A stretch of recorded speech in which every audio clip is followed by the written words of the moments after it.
ومن أحسن قولا ممن دعا إلى الله وعمل صالحا وقال إنني من المسلمين. মোহাম্মদ ইব্রাহিম, আপনি ফোনটা আনমিউট করে নিন, প্রশ্ন করুন। আসসালামু আলাইকুম ওয়া রাহমাতুল্লাহ। ওয়া আলাইকুম আসসালাম ওয়া রাহমাতুল্লাহি ওয়া বারাকাতুহু। শেখ জেদ্দা থেকে বলছি। জি বলেন। শেখ, প্রথমে আমার একটা অনুরোধ, আপনার এই যে জুমের যে প্রোগ্রামটা, এটা যদি একটু আপনার চ্যানেলে যদি একটু দেওয়া যেত তাহলে আমরা পরবর্তীতে এটা শুনতে পারতাম, বা যারা শুনে নাই তাদেরকে শুনাইতে পারতাম এটা আর কি। কিন্তু এটা পরবর্তীতে অন্য কোথাও পাওয়া যায় না। আপনার চ্যানেলে যদি এটা পরবর্তীতে দেওয়া হয় তাহলে আমাদের জন্য অনেক সুবিধা হইতো আর কি। তো আমার প্রশ্নটা হইতেছে যে সলাতের সময় তো অন্য কোনো কথা বলা হারাম। তো দেখা গেছে অনেক সময় দেখা গেছে আমাদের সলাতের কোনো বিষয় নিয়ে বা কোনো বিষয় নিয়ে হয়তো একটু আফসোস প্রকাশ হলো, তো আমরা কথা বললাম না, কিন্তু আফসোস প্রকাশের পর আমরা মুখ দিয়ে একটা আওয়াজ বের হয়, বা অন্য কোনো ইয়াতে বা কোনো কারণে ব্যথা পাইলাম, তো মুখ দিয়ে একটা আওয়াজ বের হয়ে গেল। এখন এই আওয়াজ বের হওয়ার কারণে কি আমার সলাতের কোনো ক্ষতি হবে? জি, বিসমিল্লাহির রহমানির রহিম, আলহামদুলিল্লাহ ওয়াসসালাতু ওয়াসসালামু আলা রাসূলিল্লাহ ওয়া আলা আলিহি ওয়া সাহবিহি আজমাইন ওয়া বাদ।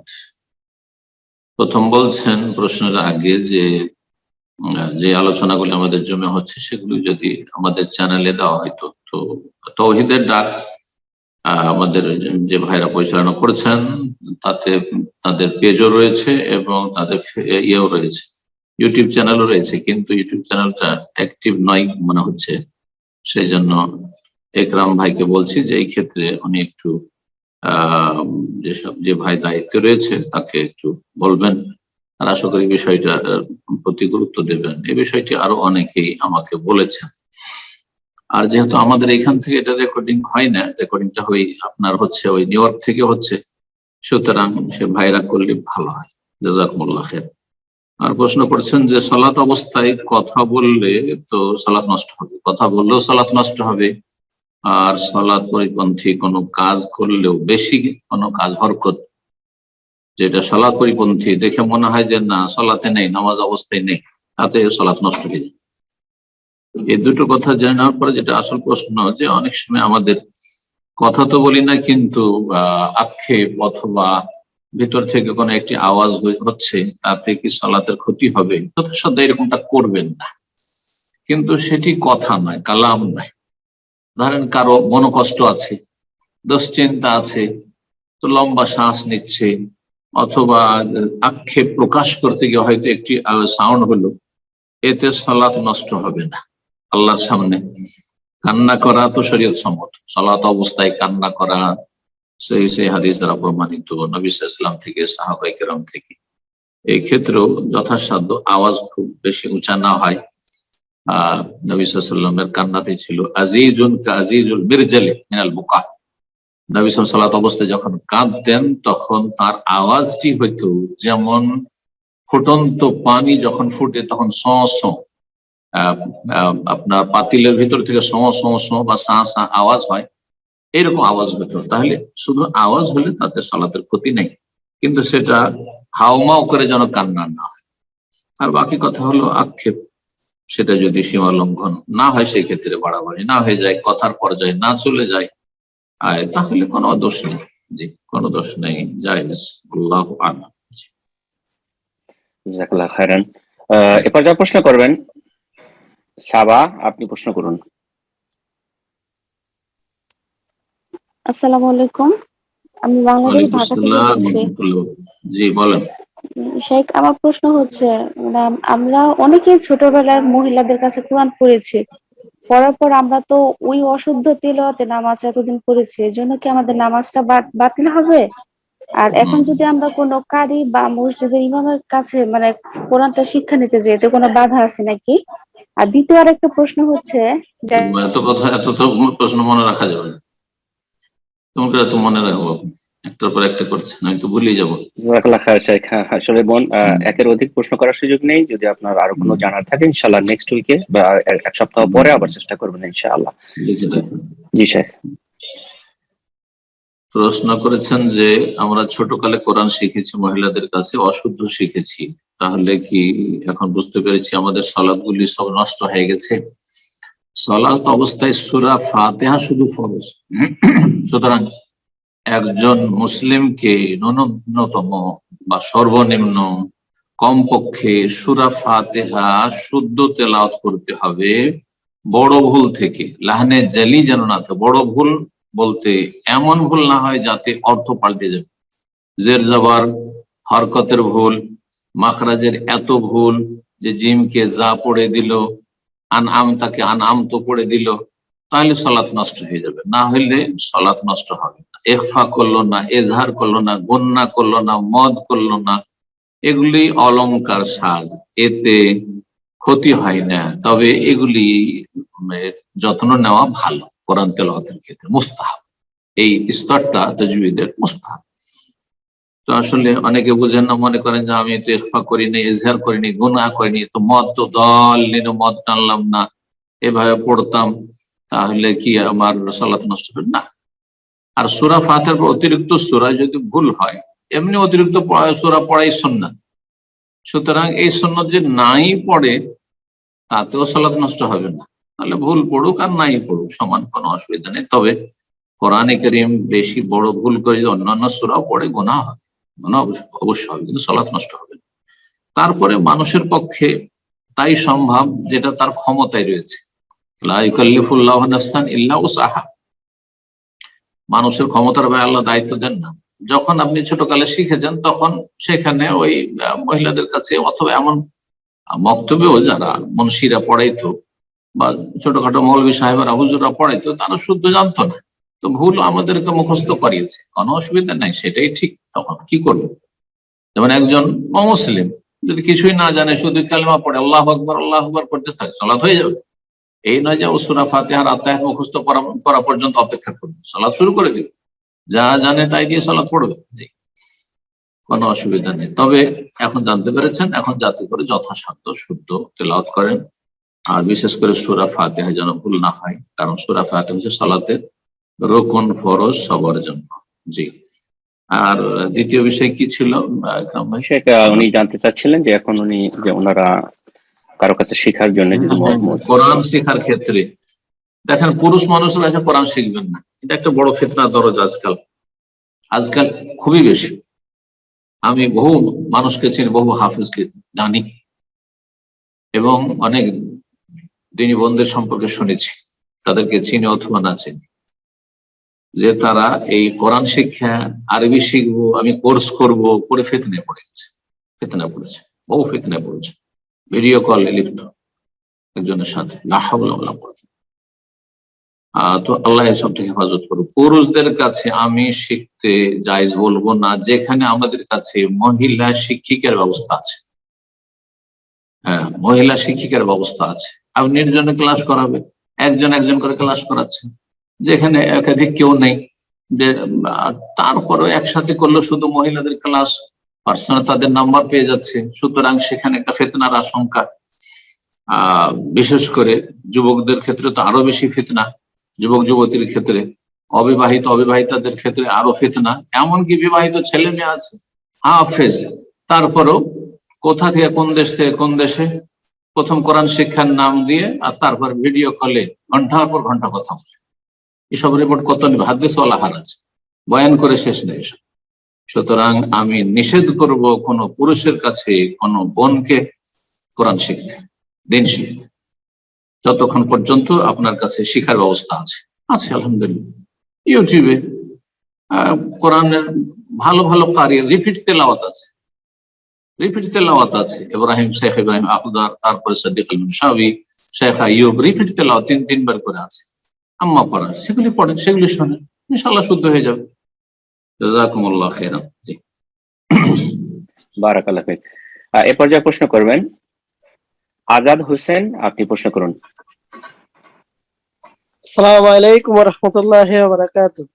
ওয়ালাইকুম আসসালাম ওয়া রাহমাতুল্লাহি ওয়া বারাকাতুহু। দুবাই শারজা থেকে আজাদ হোসেন শাইখ। জি বলেন। শাইখ, আমার প্রশ্ন হলো সিয়ামের বিষয়, সিয়াম সালাতের বিষয় নিয়ে।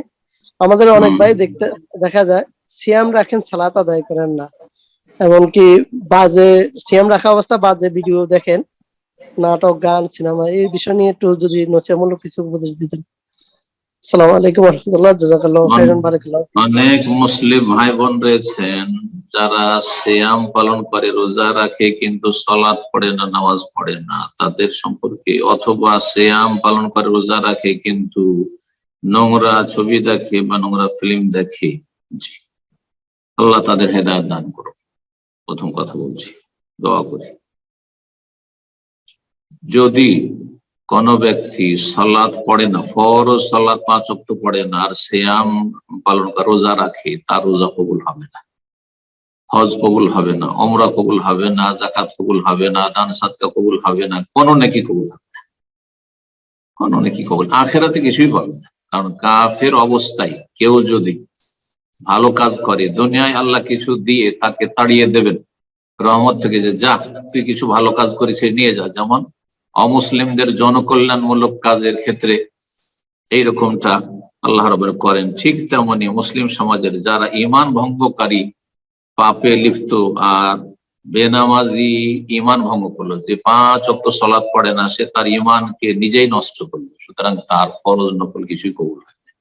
আল্লাহ হেদায়েত দান করুন। তাদের এই সিয়াম পালনে কোনো লাভ নেই, তাদেরকে বলবো আগে সালাত ঠিক করো, আল্লাহর কাছে তওবা করে ফিরে আসো, আর তার সাথে সাথে সিয়াম শুরু করো, তার সাথে সাথে সিয়াম শুরু করো, যাতে দুটোই কবুল হয় আর তোমার লাভ হয়। কি জন্য তুমি সিয়াম পালন করছো? হ্যাঁ, তুমি ডায়েট কন্ট্রোল করার জন্য, শরীর সুস্থ রাখার জন্য। সুস্থতার মালিক আল্লাহ, আল্লাহ সুস্থ রাখবেন না? আল্লাহ তার আযাব গজব দিয়ে ধ্বংস করে দেবেন। আল্লাহ হেদায়েত দান করুন। অথবা দেখা দেখি করছেন সমাজে সবাই রোজা রাখছে, সেজন্য রোজা রাখছেন, মোটেই না। বাকি কথা হলো, সিয়াম অবস্থায় যদি কেউ ব্লু ফিল্ম দেখে, সিয়াম নষ্ট হবে না, সিয়ামের নেকি ফরজ আদায় হয়ে যাবে, নেকি পাবে, কিন্তু নেকি কমতে কমতে অনেক কমে যাবে, অনেক কমে যাবে। সিয়াম ভঙ্গকারী, রোজা ভঙ্গকারী বিষয়ের অন্তর্ভুক্ত কোনো কাবিরা গুনাহ নাই। কাবিরা গুনাহ করলে সিয়াম দুর্বল হবে, অর্থাৎ সিয়াম রোজা পরিপন্থী বিষয়গুলি দুই ভাগে বিভক্ত। কিছু আছে যেগুলোতে সিয়াম দুর্বল হয় কিন্তু নষ্ট হয় না, আর কিছু বিষয় আছে যাতে সিয়াম নষ্ট হয়ে যায়। যেমন পানাহার করলে সিয়াম পুরোই নষ্ট হয়ে যাবে, স্ত্রী সহবাস করলে অথবা হস্তমৈথুন করলে সিয়াম নষ্ট হয়ে যাবে, ইচ্ছা করে বমি করলে সিয়াম নষ্ট হয়ে যাবে। কিন্তু সিয়াম অবস্থায় কেউ যদি কাবিরা গুনাহ করে, সুদ খায়, ঘুষ খায়, বেঈমানি করে, জুলুম করে, মারামারি করে, ব্লু ফিল্ম দেখে, তাতে সিয়াম নষ্ট হবে না, কিন্তু দুর্বল হয়ে যাবে। মান লাম ইয়াদা কাওলা যুর ওয়াল আমালা বিহি ফালাইসা লিল্লাহি হাজাতুন ফি আন ইয়াদা তা'আমাহু ওয়া শারাবাহু। যে ব্যক্তি মিথ্যা কথা ছাড়লো না, মিথ্যা আচরণ ছাড়লো না, সেই ব্যক্তি যদি এই অবস্থায় সিয়াম পালন করে, তাহলে আল্লাহ এই সিয়ামের কোনো প্রয়োজন মনে করেন না। সে খাক আর নাই খাক, পানাহার করুক আর নাই করুক, রোজা রাখুক আর নাই রাখুক, তার মানে এই নয় যে রোজা একেবারে কবুল হবে না, বরং সেই সিয়ামের কোনো উপকারিতা পাবে না। সেই ব্যক্তির যে সিয়ামের ফজিলত রয়েছে, সে ফজিলতগুলি হাসিল করবে। জাযাকুমুল্লাহ খাইর। বারাকাল্লাহু ফিক। এ পর্যায়ে প্রশ্ন করবেন বিনতে মুহাম্মদ, আপনি প্রশ্ন করুন।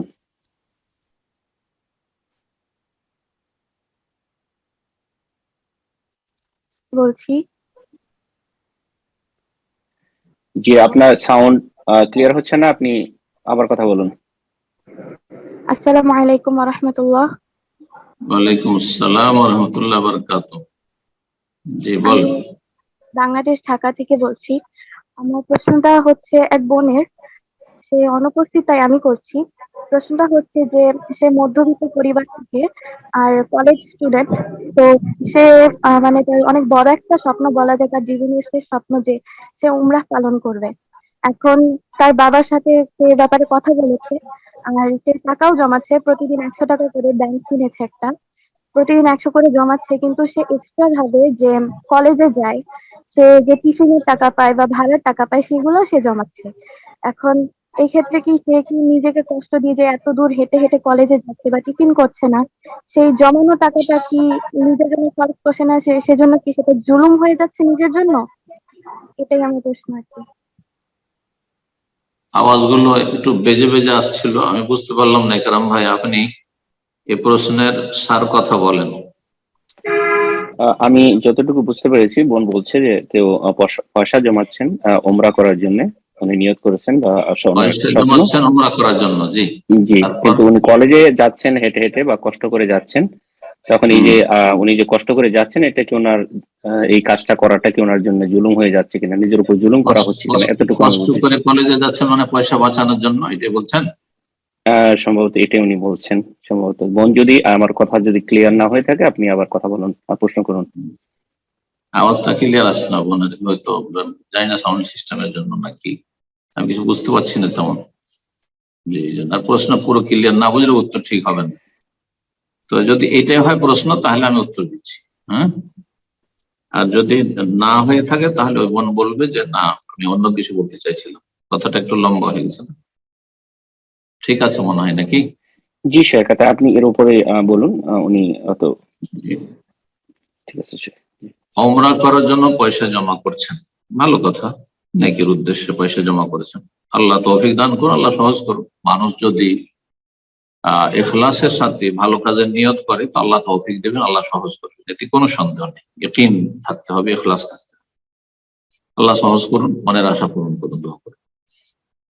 বাকি কথা হলো যে এই পয়সা সেভ করার জন্য বা ওমরার জন্য পয়সা জমা রাখার জন্য নিজে কষ্ট করে কলেজে যাচ্ছেন, সেটার দূরত্ব কত এবং সেটা কি হেঁটে যাওয়া সম্ভব? যদিও হয় যে 2-4 কিলোমিটার হাঁটতে পারছে, তা তো অসুবিধা নেই, হাঁটছে, ভালো কথা, এমন কিছু না, এটা নিজের উপরে জুলুম করা নয়। বরং আজকাল এমনিতে মানুষ ঘন্টার পর ঘন্টা হাঁটছে, সকালে হাঁটছে 1 ঘন্টা, সন্ধ্যাবেলা হাঁটছে 1 ঘন্টা সুস্থ থাকার জন্য, তা হাঁটতে বললে বলো। আমরা কত হেঁটেছি, সে 10-10 কিলোমিটার হেঁটে ওই গ্রাম অঞ্চল থেকে হাঁটে এসেছি, হ্যাঁ, আবার ফিরে চলে এসেছি, 10 কিলোমিটার হেঁটে এসেছি, 10 কিলোমিটার হেঁটে গেছি। আজকাল কল্পনা করতে পারেন আজকালকার লোকের, শুধু ওরা যারা আক্রান্ত, সুগারে আক্রান্ত, প্রেশারে আক্রান্ত, কোলেস্ট্রলে আক্রান্ত, তারাই শুধু হাঁটাহাঁটি করছে। বাকি মানুষ মনে করে যে পয়সা আছে, সুতরাং কার না হলে কমপক্ষে রিক্সা, হ্যাঁ, 5 মিনিট লাগবে না হেঁটে যেতে, তাও রিক্সা অথবা নিজের কার অথবা হোন্ডা ইত্যাদি। তো যাই হোক, এইরকম যদি হাঁটা রাস্তা হয় তাহলে ঠিক আছে, কিন্তু কেউ যদি হেঁটে হেঁটে, যেমন হেঁটে হেঁটে কেউ উমরা করতে আসছে, হেঁটে হেঁটে কেউ হজ করতে আসছে, হেঁটে হেঁটে যাচ্ছে, মানে এত বেশি যে যেটা তার জন্য, তার শরীরের জন্য কষ্টকর, তাহলে এটা অবশ্যই জুলুম করা। হ্যাঁ, এটা অবশ্যই জুলুম করা শরীরের উপর, সেটা চলবে না। কিন্তু আমার মনে হয় না যে এরকম উদ্দেশ্য। হাঁটার রাস্তা যদি হয়, আবার বলছি 2-4-5 কিলোমিটার সে হাঁটতে পারে, তাহলে অসুবিধাটা কি? আমি হয়তো 5 কিলোমিটার হাঁটতে পারবো, 4 কিলোমিটার হাঁটতে পারবো, কিন্তু সবার মেজাজ ওই রকম নেই। অনেকে আছে না 10 মিনিট হাঁটবে না, যে না না এত দূর হাঁটা যাবে না, অলস। কথা হচ্ছে যে যদি হাঁটার রাস্তা হয় কোনো অসুবিধা নেই, যে এই সময়টায় রিক্সায় আমি 50 টাকা নিয়ে নেবে, আমি 50 টাকা রিক্সায় না দিয়ে আমি 3 কিলোমিটার হেঁটে চলে যাবো, কোনো অসুবিধা নেই, জায়েজ রয়েছে। বাস রাস্তা নিরাপদ হইতে হবে, আর তারপরে শিক্ষা অঙ্গন নিরাপদ হইতে হবে, সহজ শিক্ষা থেকে বেঁচে থাকতে হবে, আল্লাহ বাঁচিয়ে রাখুক আর আল্লাহ হেফাজত করুক। এই ক্ষেত্রে আর কি বলবো, আল্লাহ হেফাজত করুক। আল্লাহ রাব্বুল আলামিন মুসলিম যারা নেতৃস্থানীয় ব্যক্তি, যাদের হাতে দেশের চাবিকাঠি রয়েছে আর শিক্ষা দপ্তর রয়েছে, তাদেরকে আল্লাহ পুরোপুরি হেদায়েত দান করুক এবং তাদেরকে ইসলাম সর্বস্তরে পালনের তৌফিক দান করুক। আল্লাহ রাব্বুল আলামিন সকলকে হেদায়েত দান করুক। জি, আমিন। এরপর যা প্রশ্ন করবেন হামিজউদ্দিন এস কে, আপনি প্রশ্ন করুন।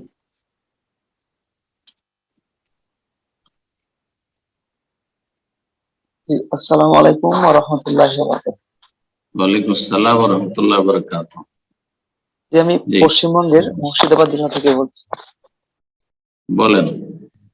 হ্যাঁ, তো আমি আপনার কাছে প্রথমে মাপ চাইছি। আমি একটা অন্য বিষয়ে প্রশ্ন করব, মানে কয়েকদিন যাবত আমি চেষ্টা করছি, কিন্তু আজকে লাইন পেয়েছি। দেখ, বিষয়টা হচ্ছে যে আমি একটা বই পড়ছিলাম যে আমাদের নবী মানে আমাদের আল্লাহকে স্বচক্ষে মানে স্বপ্নে দেখেছে।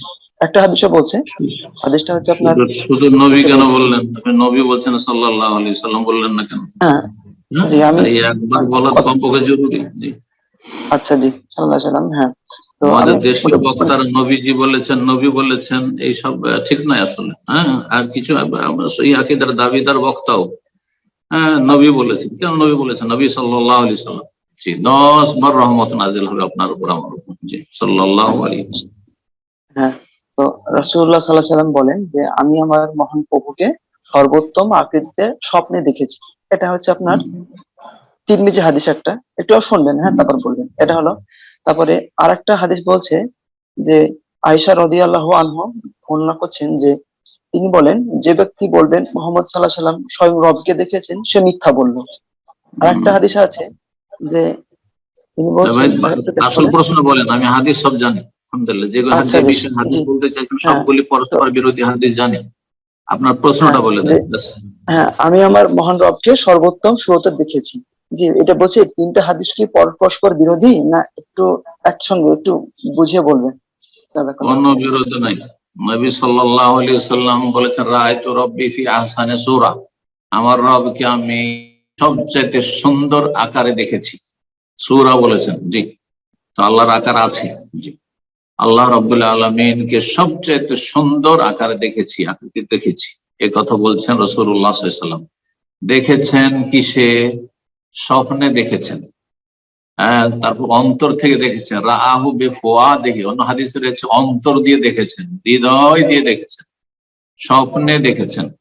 আর মা আয়েশা রাদিয়াল্লাহু তাআলা আনহা যে বলেছেন, সহিহ মুসলিমের হাদিসে রয়েছে, মান হাদ্দাসাকুম, কেউ যদি তোমাদের কাছে বয়ান করে, আন্না রাসূলুল্লাহ সাল্লাল্লাহু আলাইহি রাআ রাব্বাহু, যে রাসূলুল্লাহ সাল্লাল্লাহু আলাইহি ওয়াসাল্লাম তার রবকে প্রত্যক্ষ করেছেন, দেখেছেন, ফাকাদ আযামাল ফিরিয়াতা, তাহলে সে চরম মিথ্যা কথা বলল। এর উদ্দেশ্য হচ্ছে যে স্বচক্ষে রাসূলুল্লাহ জাগ্রত অবস্থায় দেখেননি, জাগ্রত অবস্থায় জমিনও দেখেননি, আর মেরাজের সফরেও দেখেননি, সরাসরি আল্লাহকে দেখেননি, বরং মেরাজে আল্লাহর সাথে কথা বলেছেন, আল্লাহ তার সাথে কথা বলেছেন, যেমন মুসা আলাইহিস সালামের সাথে কথা বলেছেন। কিন্তু অন্য হাদিসে রয়েছে নূরুন আন্না আরাহু, যখন জিজ্ঞাসা করা হয় নবী সাল্লাল্লাহু আলাইহি ওয়াসাল্লামকে যে আপনি কি হাল রাআইতা রাব্বাকা ইয়া রাসূলুল্লাহ, হে আল্লাহ রাসূল আপনি কি রবকে দেখেছেন, তখন তিনি বলছেন নূরুন, তিনি তো নূর, আর নূর, আমি এই জ্যোতি নূরকে কি করে দেখতে পারি। নবী সাল্লাল্লাহু আলাইহি ওয়াসাল্লাম আল্লাহকে দেখেননি স্বচক্ষে, তবে স্বপ্নে দেখেছেন, অন্তর থেকে দেখেছেন। জি,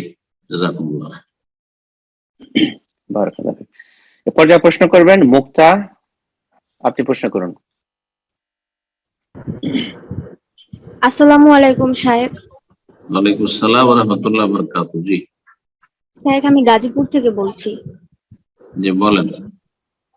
শায়েখ, আমি মহিলা গ্রুপে আপনাকে একদিন বলেছিলাম যে আমার ফ্যামিলি বেদিন এবং আমার উপর বিভিন্ন ভাবে নির্যাতন করা হয়, এমনকি আমার মা আমার হাতটাও ভেঙে দিছিল। তো আমি একটা সিদ্ধান্ত নিতে চাচ্ছিলাম, আমি পরামর্শ চাই আপনার, যে এই সিদ্ধান্ত কি করেছিল নেওয়ার বুঝতে পারছেন? আমার হাতও ভেঙে দিয়েছিল, মানে আমার পর্দা করা নিয়ে আমার আত্মীয় স্বজনরা বিচার দেয় কে বিভিন্ন হাত ভাবে। ভেঙেছিল? বুঝলাম না, কে ভেঙেছিল? আমার মা। আপনার মা ভেঙে দিল কেন? কারণ আমার আত্মীয় স্বজনরা আমার পর্দার বিরুদ্ধে আম্মুর কাছে বিচার দিয়েছিল যে আমি নাকি জঙ্গি হয়ে যেতেছি, তাদের সামনে আমি পর্দা করি, মানে যারা আমার মাহরাম না, আত্মীয়দের ভিতরে বিভিন্ন ভাবে আমাকে। আপনার মা ইসলাম বিরোধী, পর্দা বিরোধী এই জন্য নাকি? পর্দা বিরোধী না, সেও পর্দা করে, কিন্তু সে চায় যে আমি নিকাব না পরি, আমি ভালো করে এতটা পর্দা না করে আত্মীয়দের সামনে যাই। সে বলে যে তারা চেহারা না ঢাকলে তো আর পর্দা হলো না, চেহারাই তো আসল পর্দা। জি কোনো জি পুরুষ শায়েখ, যদি কোনো মহিলার দিকে তাকায় তো তার কি চেহারা ছাড়া অন্য জায়গায় তাকাবে নাকি? আসল জি চেহারা। শায়েখ, আমি ছোট থেকে আমার বাবা মার এরকম ভাবে দেখেছি, এবং আমার ফ্যামিলিটা বিদাত করে, 40 পালন করে, বিভিন্ন, এটা বলতে নিলে শেষ হবে না। তো আমি একটা সিদ্ধান্ত নিতে চাচ্ছিলাম, যেটা আমি আপনার পরামর্শ চাই যে এই সিদ্ধান্ত নেওয়া আমার ঠিক হবে কিনা। কি সিদ্ধান্ত? শায়েখ, আমাকে বাধ্য করা হয়েছে, আমি সহশিক্ষায় মানে অর্জন করছি, আমি মাদ্রাসায় ভর্তি হতে চাইছিলাম, 2 বছর যাবত আমাকে ভর্তি করে নাই। তো এখন আমার সামনে অ্যাডমিশন, আমি চাচ্ছিলাম যে মেডিকেলে খুব ভালো করে প্রিপারেশন নিয়ে মেডিকেলে কোনোভাবে যদি টিকতে পারি, তারপরে তারা এই জায়গায় হচ্ছে আমাকে ছাড় দিবে, আমি আমার পছন্দের মতো দিনই কোনো ছেলেকে হয়তো বিয়ে করতে পারি, সুযোগটা পাইতে পারি। তো তারপরে যদি বিয়েটা করতে পারি, তারপরে আমি মেডিকেল পড়বো না, সেটা আমি ছেড়ে দিব। তো এই সিদ্ধান্তটা আমার নেওয়া ঠিক হবে? তখন আমার স্বামীর হক থাকবে, সে যা বলবে আমি সেটাই শুনবো। দিনই কাউকে বেছে নিতে পারলে আমি এরকম ভাবতেছি যদি আমার হাত থাকে। সংক্ষেপে সংক্ষেপে সংক্ষেপে বুঝতে পারছি। জি, আহ, হয়েছে। জি, সেটা অনেক লম্বা প্রশ্ন হয়ে গেছে, সম্ভবত এটাই ওনার প্রশ্ন মনে একটা হয়। বিষয়টা বোঝা যাচ্ছে যে মায়ের বা পরিবারের জুলুম অত্যাচার আছে বোনের উপর, আল্লাহ সহজ করুন এবং মা বাবাকে বোঝার তৌফিক দান করুন। তাদের দিন সম্পর্কে ধর্ম সম্পর্কে অজ্ঞতা আছে। আসলে বাপদাদা থেকে পাওয়া ধর্ম তারা পালন করে, হয়তো ধর্ম পালন করে, কিন্তু আসলে অধিকাংশ মুসলিমরা যেটা বাপদাদা থেকে পূর্বপুরুষ থেকে পেয়েছে সেটাকে ধর্ম মনে করে। কোরআন এবং হাদিস থেকে যে ধর্ম নিতে হবে, দিন নিতে হবে, এটা জানে না অধিকাংশ মুসলিমরা, কারণ দিন চর্চা করে না। আর এই মনকে আল্লাহ তৌফিক দান করেছেন কোরআন সুন্নাহ চর্চা করার, এটি সৌভাগ্য। আল্লাহ রাব্বুল আলামিনের কাছে দোয়া করে আল্লাহ আরো বেশি তৌফিক দান করেন, সমস্ত অনিষ্ট বালা মুসিবত থেকে আল্লাহ হেফাজত করেন। এরকম যে কোনো ভাই বোনদের, অনেক ভাইয়েরাও জুলমের শিকার, বাপ ভাই। তো এরকম হয়েই থাকে। নবী সাল্লাল্লাহু আলাইহি ওয়াসাল্লাম সাহাবায়ে কেরামদের উপর কত জুলম হয়েছে, স্বয়ং রাসূলুল্লাহ সাল্লাল্লাহু আলাইহি ওয়াসাল্লামের উপর কত জুলম অত্যাচার করেছে। চাচা আবুল্লাহ কট্টর শত্রু, আর আত্মীয় স্বজন কত শত্রু। আল্লাহু আকবার। তো আলহামদুলিল্লাহ, এটি আম্বিয়া রাসূলগণের সুন্নাত। সবর করতে হবে, ধৈর্য ধারণ করতে হবে, উত্তম বদলা পাওয়া যাবে আল্লাহর কাছে এবং উত্তম বিকল্প আল্লাহ দেবেন। এখন পরামর্শ চেয়েছেন অথবা সিদ্ধান্ত নিতে চেয়েছেন যে আমি মেডিকেলে যেতে চাই, মাদ্রাসায় পড়তে দিল না। মেডিকেল পড়তে পারেন যদি ফিতনা থেকে বেঁচে থাকেন, গুনাহ থেকে বেঁচে থাকতে পারেন, নিজের মান ইজ্জত রক্ষা করতে পারেন, ইজ্জত আবরুর হেফাজত করতে পারেন, তাহলে মেডিকেলে যান, যেতে পারেন। আমি উৎসাহিত করব না, কিন্তু বাধাও দেব না। হতে পারে সেটা আপনার জন্য কল্যাণকর হতে পারে। এই ক্ষেত্রে প্রথম পরামর্শ ইস্তেখারা করেন, 2 রাকাত সালাত পড়ে খুশুর সাথে আল্লাহর কাছে দোয়া করেন যে আল্লাহ আমি এই সিদ্ধান্ত নিতে চাইছি, আল্লাহ এতে যদি কল্যাণ থাকে তাহলে আমাকে তৌফিক দাও, সহজ করে দাও, আর যদি এতে অকল্যাণ থাকে তাহলে এটা আমার থেকে ফিরিয়ে দাও, আমাকে তা থেকে ফিরিয়ে দাও। যে ইস্তেখারা দোয়া রয়েছে সেই দোয়াটি পাঠ করবেন 2 রাকাত সালাত পড়ে। আর তারপরে যেটা ভালো মনে হয় সেটা করে ফেলবেন ইনশাআল্লাহ। আল্লাহ অনুতপ্ত করবেন না, লজ্জিত করবেন না, আল্লাহ হয়তো ভালো করবেন। আল্লাহ রাব্বুল আলামিনের কাছে দোয়া করে আল্লাহ সহজ করুন। নিষেধ করব না লেখাপড়াতে, কিন্তু শর্ত হচ্ছে যে ফিতনা মুক্ত জীবন যাপন করতে হবে। অনেকে লেখাপড়া না করে বাড়িতে অবসর থেকে আরো পাপে ডুবে যায়। সেজন্য যতদিন বিয়ে না হয়েছে ততদিন নিজেকে ব্যস্ত রাখা ভালো কাজে বা জায়েজ কাজে ব্যস্ত রাখা, গুনাহ থেকে বাঁচার জন্য, এটাও ভালো কাজ। আল্লাহ তৌফিক দান করুন, আল্লাহ সহজ করুন। আমিন। প্রশ্ন করবেন শারমিন বিনতে সাইফুল, আপনি প্রশ্ন করুন। আসসালামু আলাইকুম শেখ। ওয়ালাইকুম আসসালাম ওয়া রাহমাতুল্লাহি ওয়া বারাকাতুহু। আমি বাংলাদেশ রাষ্ট্রে বলছিলাম, একজন দিনী বোনের পক্ষ থেকে। কারো পক্ষটা দরকার নেই, আপনি নিজেরটা বলেন। জি, এটা বলার কোনো প্রয়োজন নেই, এত সময় নষ্ট হচ্ছে। যে ওনার স্বামী আর্থিকভাবে স্বাবলম্বী না এবং ওনার স্বামী প্রবাসীতে থাকে, ওনার বাসায় থাকার মতো পরিস্থিতি নয়। এক্ষেত্রে বোনটি ওনার বাবার বাসায় থাকে, কিন্তু ওনার বাবা হচ্ছে হারাম উপার্জনে লিপ্ত। এখন কি সেই বোনের ওই হারাম উপার্জনের খাদ্য হালাল হবে? এই প্রশ্নের উত্তর অনেকবার দেওয়া হয়েছে, একটু ইউটিউব খুলে আলোচনা শুনলেই আমার উত্তর পাবে। যতদিন পর্যন্ত একজন বোন আর একজন বোনের জন্য ইনকাম করা কোনো সময় ফরজ নাই। মহিলাদের জন্য নিজে ইনকাম করে রোজগার করে খেতে হবে, এটা ফরজ নাই। জি, কারণ আল্লাহ ফরজ করে রেখেছেন। বাবার ঘরে আছেন, বাবার ফরজ। বাবা মারা গেছে, ভাইয়েরা আছে আর এখনো বিয়ে হয়নি অথবা তালাক প্রাপ্ত হয়েছেন, বিধবা এসছেন, ভাইদের উপর খরচ। স্বামীর ঘরে গেছেন, স্বামীর উপরে খরচ। কেউ নেই আত্মীয় স্বজন, সরকার উপর খরচ, মুসলিম শাসকের। জি, এই জন্য মহিলাদের আয় ইনকাম করতে হবে এমনটা নয় আসলে। তো যে বিষয়টি বলছিলেন, আসল প্রশ্নের দিকে যাই বা প্রশ্নের উত্তরের দিকে যাই, সেটা হচ্ছে যে বাপ হারাম ইনকাম করে, এখন মেয়ে কি সে বাপের হারাম ইনকাম থেকে খেতে পারবে?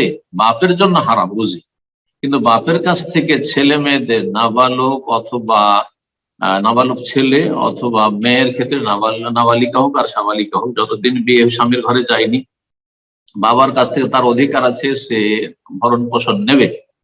স্ত্রীর অধিকার রয়েছে স্বামীর কাছ থেকে ভরণ পোষণ নেবে। সুতরাং স্বামী যদি হারাম রোজগার করে অথবা আপনার কে বলে বাবা যদি হারাম রোজগার করুক, তাকে শুধু নাসিহা করবেন যে আল্লাহর ওয়াস্তে আমাদেরকে হালাল খাওয়ান, হালাল উপার্জন করেন। যদি না শুনে আপনার অধিকার আছে, কোথা থেকে সে দিচ্ছে, সে রবের কাছে জবাব দিবে, আপনাদের জন্য হালাল, আপনাদের জন্য রুজি হালাল। জি, জাযাকাল্লাহ খায়ের। পর্যায়ে প্রশ্ন করবেন আবু ইসমাইল, আপনি প্রশ্ন করুন। আসসালামু আলাইকুম ওয়া রাহমাতুল্লাহি ওয়া বারাকাতুহু। ওয়ালাইকুম আসসালাম ওয়া রাহমাতুল্লাহি ওয়া বারাকাতুহু। জি সম্মানিত সাহেব, বলেন। আমি বাংলাদেশ পাবনা থেকে বলছিলাম। বলেন। আমার প্রশ্নটি হচ্ছে, আমরা জানি যে বনি আদম যখন মৃত্যুবরণ করে তখন তার আমল বন্ধ হয়ে যায়। আর আমরা এও জানি যে মেরাজের হাদিসগুলোতে যেমন আল্লাহ রাসূল সাল্লাল্লাহু আলাইহি ওয়াসাল্লাম বলেছেন যে তিনি মেরাজে যাওয়ার সময় মুসা আলাইহিস সালামকে তার কবরের উপর সালাত আদায় করতে দেখেছেন। এর সঠিক ব্যাখ্যা থেকে, কারণ এই নিয়ে যারা এই বিশ্বাস করে যে নবী সাল্লাল্লাহু আলাইহি ওয়াসাল্লাম হায়াতুন নবী, তারা এটা দিয়ে দলিল দেয়। এজন্য এর সঠিক ব্যাখ্যাটা আমরা জানতে চাচ্ছিলাম, বা এগুলো কথাগুলো ছড়ায় আর কি। আল্লাহ রাব্বুল আলামিন কোরআনে কারীমে স্পষ্ট করে দিয়েছেন, কুল্লু নাফসিন যায়কাতুল মাউত, যার প্রাণ আছে তার মরণ আছে। বুঝা গেছে? তারপরে শেষ নবী সাল্লাল্লাহু আলাইহি ওয়াসাল্লাম ইন্তেকাল করেছেন, মারা গেছেন। আল্লাহ কোরআন স্পষ্ট করেছেন, আফাইম মিত্তা ফাহুমুল খালিদুন, ইন্নাকা মাইয়িত, হে নবী নিঃসন্দেহে তুমি মরণশীল, মাইয়িত। তো নবী সাল্লাল্লাহু আলাইহি ওয়াসাল্লাম হাই না আল্লাহর মত, বরং তিনিও মাইয়িত, মৃত। ওয়াইন্নাহুম মাইয়িতুন, সবাই মরবে আর তুমিও মরবে, আল্লাহ বলেছেন। তো যদি কোন ঘটনা সামনে রেখে কেউ যদি এই স্পষ্ট আয়াত অস্বীকার করে, আয়াতগুলি হচ্ছে আয়াতুল মুহকামাত, কোরআন স্পষ্ট আয়াত, আর এই বিষয়গুলি হচ্ছে এমন যেগুলির ব্যাখ্যা আছে সেটা পরে বলছি, যেগুলি আয়াতের সামনে মুতাশাবিহাত, তাহলে মুতাশাবিহাতের পিছনে অস্পষ্ট পিছনে পড়া, স্পষ্ট বাদ দিয়ে এটি হচ্ছে পথভ্রষ্টদের লক্ষণ। আল্লাহ সূরা আলে ইমরানের শুরুতে বলছেন, ফাআম্মাল্লাযীনা ফী কুলুবিহিম যায়গুন, যাদের অন্তরে বক্রতা আছে, হ্যাঁ বক্রতা, শিরক বিদআত ঢুকে আছে, গোমরাহি ঢুকে আছে, সোজা না অন্তর বাঁকা, ফায়াত্তাবিউনা মা তাশাবাহা মিনহু, তারা অস্পষ্ট বিষয়গুলির পিছনে ছুটে, ইবতিগাল ফিতনাত ওয়া ইবতিগা তাউইলিহি, ফিতনা তলাশ করার জন্য, বিভ্রান্তির দিকে যাওয়ার জন্য, আর তার ব্যাখ্যা খোঁজে যে এইটা কেন। তাহলে মূসা আলাইহিস সালাম তার কবরে সালাত আদায় করেছেন, মূসা আলাইহিস সালাম কবরে সালাত আদায় করেছেন, সেই জন্য আপনি স্পষ্ট আয়াত অস্বীকার করে দিবেন যে না নবীরা মারা যাননি? তাহলে কুফরি কথা এটি। তাহলে মূসা আলাইহিস সালামের সালাতের দৃশ্য, অথবা মেরাজে বাইতুল মুকাদ্দাসের সমস্ত আম্বিয়া রাসূলগণ এসে মুক্তাদি হলেন, নবী সাল্লাল্লাহু আলাইহি ওয়াসাল্লাম সালাত আদায় করলেন, ইমাম হচ্ছেন তিনি, এখনো জীবিত আছেন রাসূলুল্লাহ সাল্লাল্লাহু আলাইহি ওয়াসাল্লাম, আর যারা মুক্তাদি সমস্ত নবী রাসূলগণ ঈসা আলাইহিস সালাম ছাড়া সবাই মৃত, তারা এসে হাজির হয়েছেন। তাহলে কি তারা জীবিত? এর থেকে বলবেন এগুলো মুতাশাবিহ, অস্পষ্ট। এগুলোর ব্যাখ্যা হচ্ছে যে এটা হচ্ছে পারলৌকিক জীবন, এবং পারলৌকিক জীবনটাকে আল্লাহ রাব্বুল এইভাবে এই সময়টায় দেখিয়েছেন, এই সময়টা আল্লাহ রাব্বুল আলামিন এইভাবে দেখিয়েছেন। আল্লাহ রাব্বুল আলামিন আলা কুল্লি শাইইন কাদির, সবকিছুর উপর ক্ষমতাবান। যে আল্লাহ রাব্বুল আলামিন ইল্লিনে রেখেছেন আম্বিয়া রাসূলগণ বা মুমিনদের আত্মাকে, আল্লাহ চাইলে তাদেরকে নিয়ে এসে কোথাও দেখিয়ে দিতে পারেন, যেমন মেরাজ আল্লাহ দেখিয়েছেন যে একসাথে সবকে জমিয়ত করে দিয়েছেন। বারজাখী জীবনে রয়েছেন ইল্লিনে মূসা আলাইহিস সালামের আত্মা, কিন্তু নবী সাল্লাল্লাহু আলাইহি ওয়াসাল্লাম যখন সফর করছেন তখন দেখছেন যে তার কবরে তিনি সালাত আদায় করছেন, এটা আল্লাহ দেখিয়েছেন। তো এটা আপনার স্পষ্ট বিষয়কে আপনি এই দলিলে নিতে পারেন না যে তার মানে সমস্ত নবী জীবিত আছেন, হায়াতুন নবী, আর স্পষ্ট আয়াতকে অস্বীকার করে কুফরিতে লিপ্ত হবে। একটি আয়াত অস্বীকার করা মানে কাফের হয়ে যাওয়া। আল্লাহ বুঝার তৌফিক দান করুন। জি, এগুলি হচ্ছে বারজাখী বিষয়। সহজ ভাষায় এই ধরনের ঘটনাগুলি হচ্ছে পারলৌকিক বিষয়। পারলৌকিক বিষয় চিন্তা করুন তো দেখি, আমরা যখন মাইয়াতকে কবরে দাফন করে দিলাম আর ঢেকে দিলাম, আর তারপরে ওখানে দাঁড়িয়ে থাকি আমরা কি দেখতে পাবো? এমনকি খুলেও যদি রেখে দেন যে না আমি খুলে দেখবো যে মনকার নাকে নিয়ে এসে বসাচ্ছে, এগুলো তো আমরা বিশ্বাস করি। মনকার নাকে দুইজন মালাইকা আসলেন, ফায়াতি মালাকানে আইজুলেসানে বসাচ্ছেন, জিজ্ঞাসা করছেন একটু দেখবো, আমি ছেলে আমার মা বাবাকে দেখবো যে কেমন করে বসছেন, কেমন করে জবাব দিচ্ছেন, দেখতে পাবেন? মোটেই দেখতে পাবেন না। কিন্তু আপনার সামনে তো সব হয়ে গেল। এগুলো পারলৌকিক বিষয়, এগুলো হচ্ছে বারজাখী বিষয়। জি, এগুলো বিশ্বাস করতে হবে। এগুলো ধরন আল্লাহ ছাড়া কেউ জানে না। এগুলো কিভাবে হচ্ছে এই চোখে দেখা সম্ভব নয়, কারণ এই চোখ হচ্ছে পার্থিব চোখ, এই দৃষ্টিশক্তি দুনিয়া পর্যন্ত সীমিত, বরং দুনিয়াতেই সীমিত। খোলা মাঠে কিছু দূর যাওয়ার পরে কিছু দেখতে পাচ্ছেন না, সীমিত শক্তি এতে রয়েছে। আর পারলৌকিক বিষয়গুলি এই সীমিত শক্তি দিয়ে আয়ত্তে নিয়ে আসা অসম্ভব, সেটা হৃদয় দিয়ে হোক অথবা চক্ষু দিয়ে হোক। আল্লাহ বুঝার তৌফিক দান করে। আমিন। প্রশ্ন করবেন রোজিনা খাতুন, আপনি প্রশ্ন করুন। আসসালামু আলাইকুম, সম্মানিত স্যার। ওয়ালাইকুম আসসালাম ওয়া রাহমাতুল্লাহি ওয়া বারাকাতুহু। জি, মালদা জেলা থেকে বলছিলাম। আচ্ছা। জি, আমার প্রশ্ন হলো যে আসমাউল হুসনা বলতে আল্লাহ যে 99টি নাম রয়েছে, সেই 99 নামটিকে বলা হয় নাকি? আমি জানি যে আল্লাহর নাম অনেকগুলি রয়েছে, 99টি নাম আছে এমনটা নয়, নির্দিষ্ট করে যে 99টি রয়েছে এমনটা নয়। তো অনেক কিতাবে দেখেছি যে আসমাউল হুসনা বলতে আল্লাহর 99টি নামকেই বোঝানো হয়, এরকম বলা হয়েছে।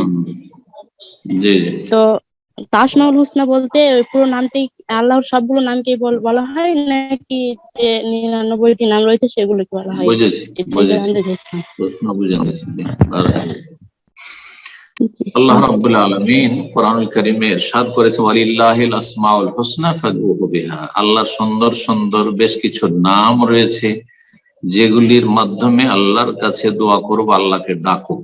ইয়া আল্লাহ বলে ডাকেন, আল্লাহুম্মা ইয়া রাব্বি, ইয়া গফুর, ইয়া করিম, ইয়া গফফার ইত্যাদি, ইয়া রহমান, তো ইয়া খালিক, ইয়া রাজিক। তো আল্লাহকে ডাকো। আল্লাহ বলছেন আসমায়ে হোসনা মানে সুন্দর সুন্দর নাম। জি, সুন্দর সুন্দর আল্লাহর সবগুলি নাম সুন্দর। এখন আল্লাহর আসমা হোসনা সুন্দর সুন্দর নাম কি 99টিতে সীমিত? না, 99 সীমিত নয়। তবে 99টির নামের ফজিলত সম্পর্কে হাদিস রয়েছে, যেটা বুঝতে গিয়ে অনেকে ভুল করেছে। ইন্না লিল্লাহি তিসআতা ওয়া তিসঈনা ইসমান মিয়াতান ইল্লা ওয়াহিদা মান আহসাহা দাখালাল জান্নাহ, এই বুখারী হাদিস। আল্লাহ 99টি নাম, 100তে 1 কম নাম রয়েছে। যারা এই নামগুলিকে আয়ত্ত করবে সে তারা জান্নাতে যাবে। আয়ত্ত করবে, মুখস্থ করা, অর্থ বোঝা এবং সে অনুযায়ী আমল করা, সে অনুযায়ী জীবন গড়া, সেগুলিতে আল্লাহর কাছে চাওয়া, এই আমলগুলি হচ্ছে এহসা করা, আয়ত্ত করা। যে নামগুলোকে আয়ত্তে নিয়ে আসবে এই 99টিকে, তার ফজিলত হচ্ছে জান্নাতে প্রবেশ করবে, দাখালে জান্নাত। কিন্তু এই হাদিসের মানে এই নয় যে আল্লাহর শুধু 99টি নাম রয়েছে আর এর বেশি নাম। যেমন নবী রহমতুল্লাহ আলাইহি সহিহ মুসলিমের ভাষ্য বলেছেন আল্লাহর নাম 1000-এর কাছাকাছি রয়েছে, 99,999 কাছাকাছি রয়েছে, এ কথা বলেছেন। আল্লাহর অনেক নাম রয়েছে। তারপর আল্লাহর নাম আল্লাহ রাব্বুল আলামিন সবগুলি যে আমাদেরকে জানিয়েছেন তাও জানি না। সাম্মাইতা বিহি নাফসাক, যে একটি দোয়া রয়েছে, সে দোয়াতে আল্লাহ তুমি তোমার যে নাম তুমি নিজের জন্য মনোনয়ন করেছো, আও আনজালতা ফি কিতাবিক, অথবা কোন কিতাবে নাজিল করেছো, কোরআনে কারীমে, তাওরাত, ইনজিলে নাজিল করেছো, জবুরে নাজিল করেছো, আও ইস্তাসারতা বিহি ফি ইলমিল গায়বি ইনদাক, অথবা তুমি ইলমে গায়বে অদৃশ্যে সে নামগুলি রেখে দিয়েছো। তাহলে আল্লাহর এমনও নাম রয়েছে যেগুলি আল্লাহ রাব্বুল আলামিন বান্দাদেরকে জানাননি। এটা হইতে পারে, বরং এটাই এই হাদিস দ্বারা বা এই দোয়া দ্বারা প্রমাণিত। তো আল্লাহর নাম 99টিতে সীমিত নয়, তবে 99টি যেমন বললাম 99টির বিশেষ ফজিলত রয়েছে। এছাড়াও আল্লাহর নাম যদি কোরআন এবং সহিহ হাদিসে পাওয়া যায় কোথাও, সেগুলি 99-এর বেশি হলে হতে পারে, কোনো অসুবিধা নেই। জি, জাযাকাল্লাহ খায়ের। সম্মানিত দিনী ভাই বোনেরা, আমরা প্রোগ্রামের শেষ পর্যায়ে চলে এসেছি। এখন থেকে একটা বা দুটো প্রশ্নের মাধ্যমে আজকের প্রোগ্রাম ইনশাআল্লাহ শেষ হয়ে যাবে। আমরা যারা হয়তো প্রশ্ন করার জন্য হ্যান্ড রেজ করে প্রশ্ন করতে পারলাম না এই সপ্তাহে, আগামী সপ্তাহে শুরুতে প্রোগ্রামে যুক্ত হওয়ার চেষ্টা করব, আল্লাহ আমাদের তৌফিক দান করেন। তো যাই হোক, আমরা এই পর্যায়ে প্রশ্ন নেব। প্রশ্ন করবেন সাদিয়া নূপুর, আপনি প্রশ্ন করুন।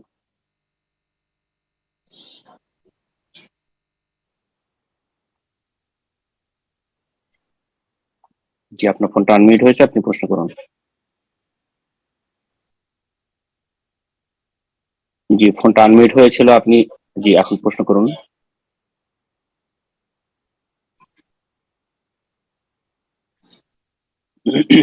আপনাকে আমরা শুনতে পাচ্ছি না, আপনার ফোনটা বারবার মিউট করতেছেন। আমি আবারও সুযোগ করে দিচ্ছি, ফোনটা আনমিউট করে নিয়ে প্রশ্ন করুন। যে আপনার ফোন আনমিউট আছে, প্রশ্ন করুন।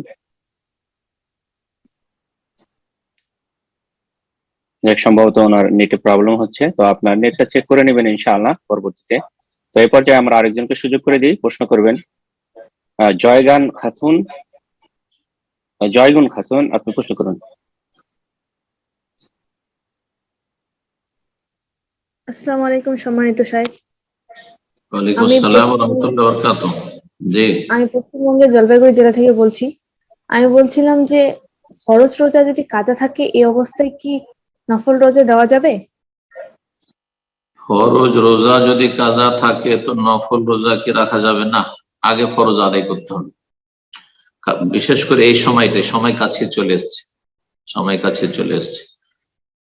যদি যথেষ্ট সময় আছে, 11 মাস ধরেন, নফল সিয়ামের মধ্যে হচ্ছে শাওয়ালের সিয়াম, রমজান পরে শাওয়ালের, তারপরে আপনার জিলহজের আপনার প্রথম 9 দিনের বা আরাফার সিয়াম, মহরমের আশুরার সিয়াম, এগুলি ফরজ রোজা থাকতে রাখা যাবে কিনা, এই ক্ষেত্রে দুটি মত রয়েছে। একদল বলছেন না, আগে ফরজ রেখে তারপরে 6 শাওয়াল, তাহলে 6 শাওয়ালে যদি না চলে তো এগুলো চলবে না তাদের কাছে। শাইখুল ওয়াসাইম রাহিমাহুল্লাহ এর উপরে খুব জোর দিয়েছেন, এরকম বেশ কিছু আরো বলা। কিন্তু আর একটি মত হচ্ছে যে যদি যথেষ্ট সময় থাকে তাহলে আরাফার সিয়াম, আশুরা আর 6 শাওয়াল এগুলো রেখে নিলেন। কারণ আশুরার দিনে রাখতে হবে, আরাফার দিনে রাখতে হবে, আর শাওয়ালের এই 6টি শাওয়াল মাসের ভিতরে রাখতে হবে। আর কাজার জন্য 11 মাস সময় রয়েছে। মা আয়েশা রাদিয়াল্লাহু তাআলা আনহা শাবান মাসে এসে কাজা করতেন। কিন্তু এই যে সময়টি এখন মাত্র কয়েকদিন বাকি আছে, এই সময় কেউ নফল শাবানে রোজা রাখবে অথচ তার ফরজ রোজা বাকি আছে, তাকে বলুন জায়েজ না, আপনার জন্য জায়েজ নয়, কারণ সময় এখন শেষ হয়ে আসছে।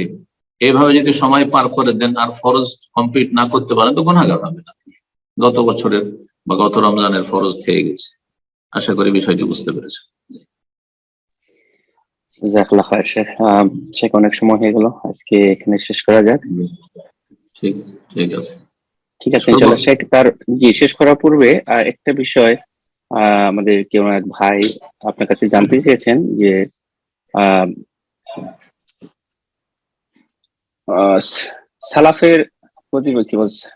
সালাফের কতিপয় মূলনীতির বাংলা মানহাজে সালাফের কতিপয় মূলনীতির যে বই বাংলা এবং আরবিতে এটা পিডিএফ ফাইলে আছে কিনা উনি জানতে চেয়েছেন আর কি।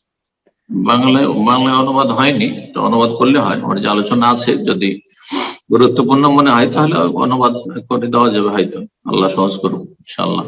একবার আমি চেয়েছিলাম যে অনুবাদ করে ফেলি, পরে চিন্তা করলাম যে হয়তো প্রয়োজন হবে না, সেই জন্য করিনি। আর আরবি আছে, আরবি কপি আমার কাছে আছে।